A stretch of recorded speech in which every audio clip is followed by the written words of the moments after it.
Million people in California are right now under brand new stay-at-home orders as hospitals there risk being overwhelmed. There are a lot of governors who oppose bringing back these lockdown orders and forcing businesses to close. What do you think? Do you think more states need to consider taking that kind of drastic action and the kind of drastic action we saw when the pandemic first began, or can there be a more nuanced approach?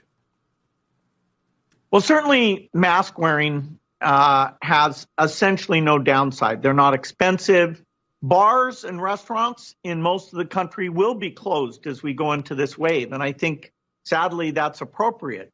Depending on how severe it is, the decision about schools is much more complicated because the benefits are pretty high. The amount of transmission is not the same as in restaurants and bars. So, trade-offs will have to be made. But the next 4 to 6 months really call on us to do our best, because we can see that this will end, and you don't want somebody you love to be the last to die of coronavirus. When do you think life will fully return to what we thought of as normal back in January? No masks, no social distancing, no other protective measures necessary.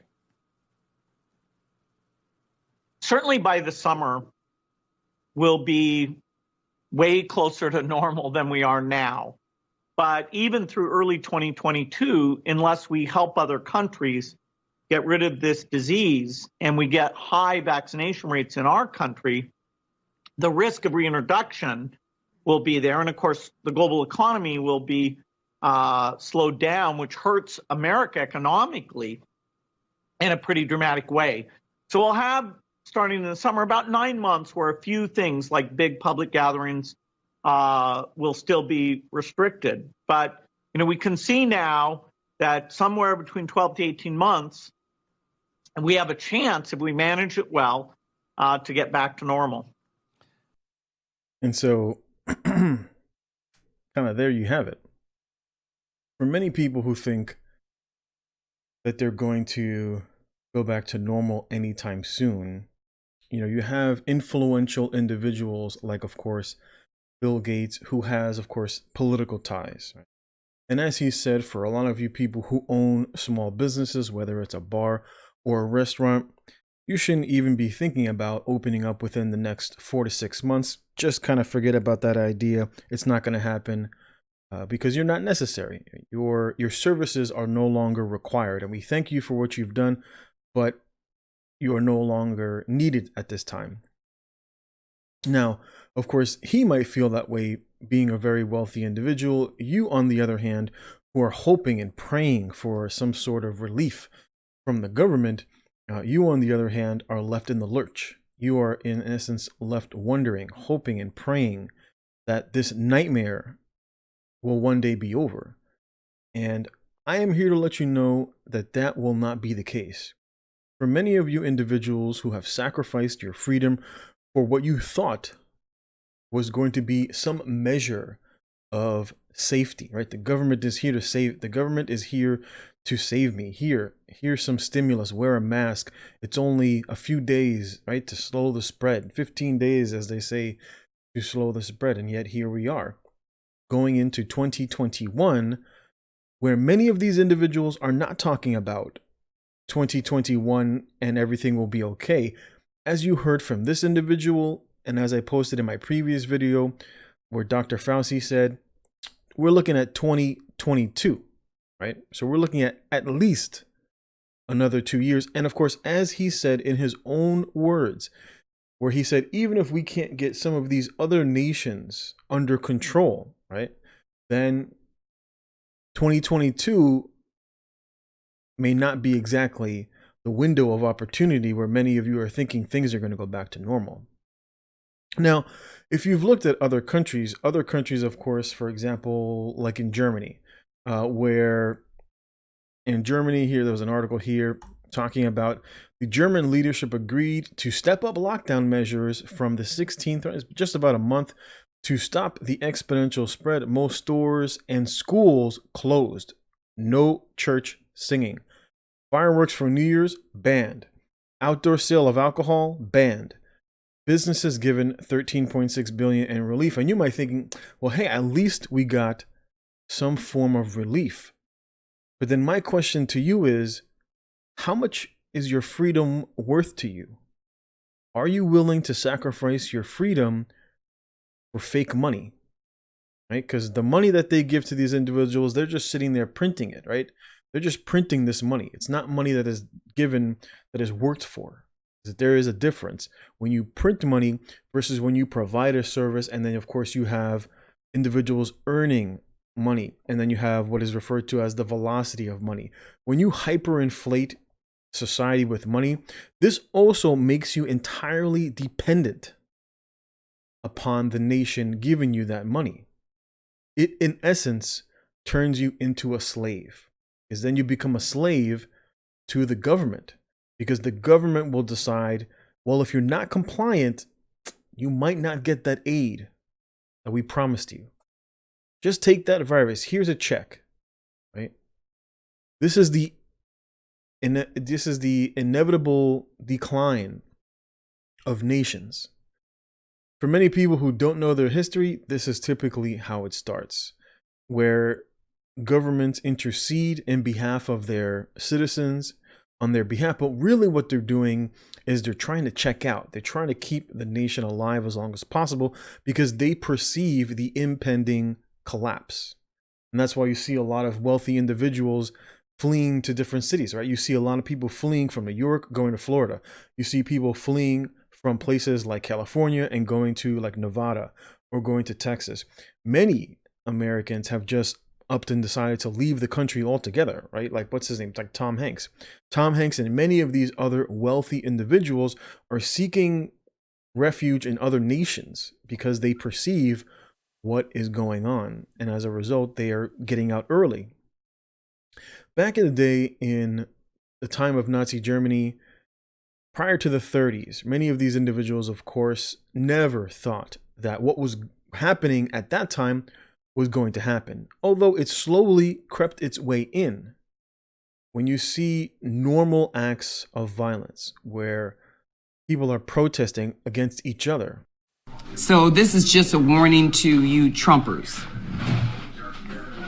Be careful. Walk lightly.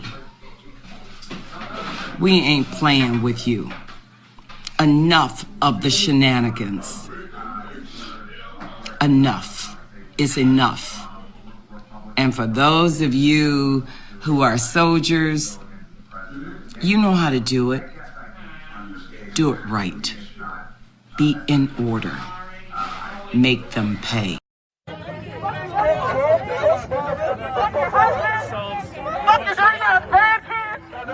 Fuck you! Go ahead, bitch! Go ahead, bitch! Do not put your hands on her! Do not put your hands on her!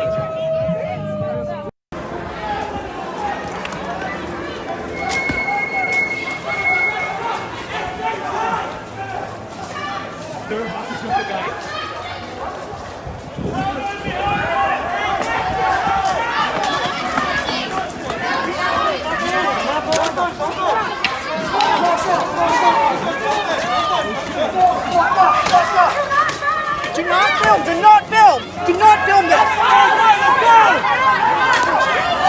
Do not film this! Let's go! That's it!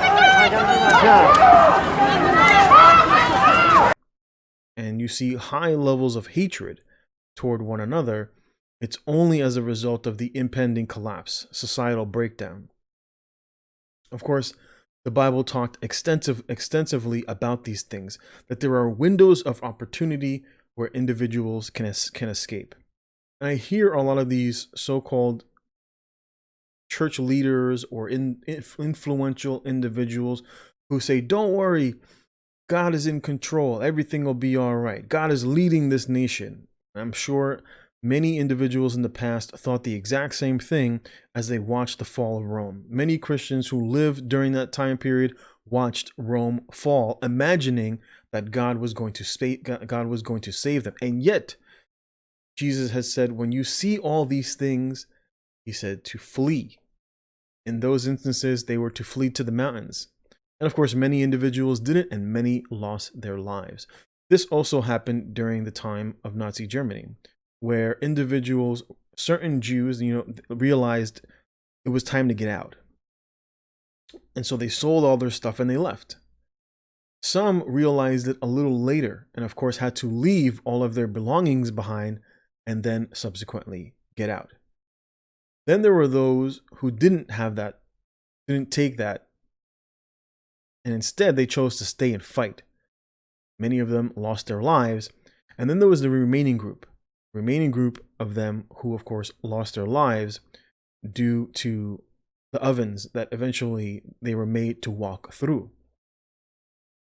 And so you might think, this is America. This is not going to happen. We're free here.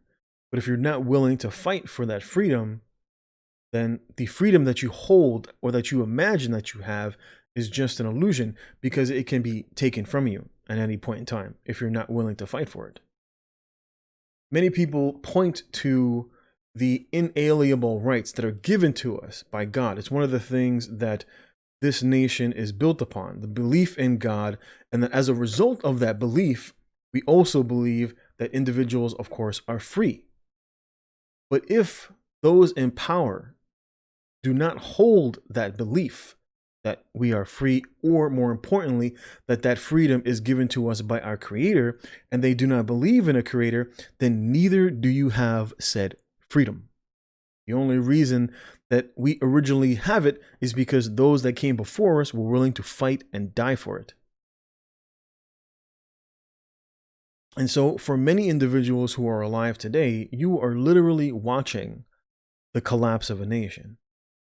What you're seeing are just forms of control, trying to hold off what is inevitably going to happen. Now, for many of us, don't understand what is going on. We try to point to things that just scientifically don't make sense or logically don't make sense. And that's the point, is that many individuals are pointing and looking at these things and saying, this doesn't make sense. There's no scientific study that says that this, and that are what causes the spread. It has nothing to do with that. And the more that you waste time trying to look at these things from the lens of science, the more that you try to look at these things from the lens of logic, is wasted time. The opportunity to seize hold of your freedom is now.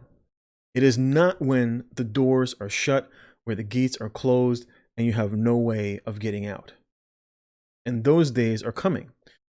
Like I said, if you imagine that if you take the vaccine, or that if you just do this one more thing, that all of this is going to go away and the life that you enjoyed will come back, you are sadly mistaken. As the Apostle Paul said, the scene of this world is changing, and it's not changing for the better. It's not changing for the better. And one of the things that I learned when all of this started was that if shit really went bad, I didn't have enough to get out. And so I spent my entire time working and doing overtime. I was hoping that I had at least another year or two, or maybe even 4, and I would be good. I don't even think I have that much time left.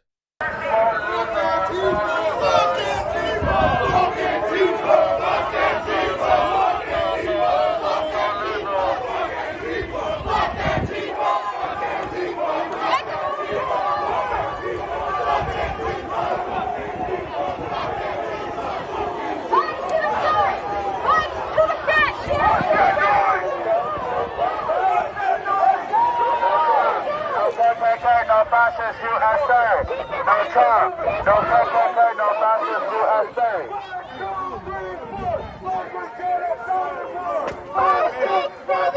America would never be.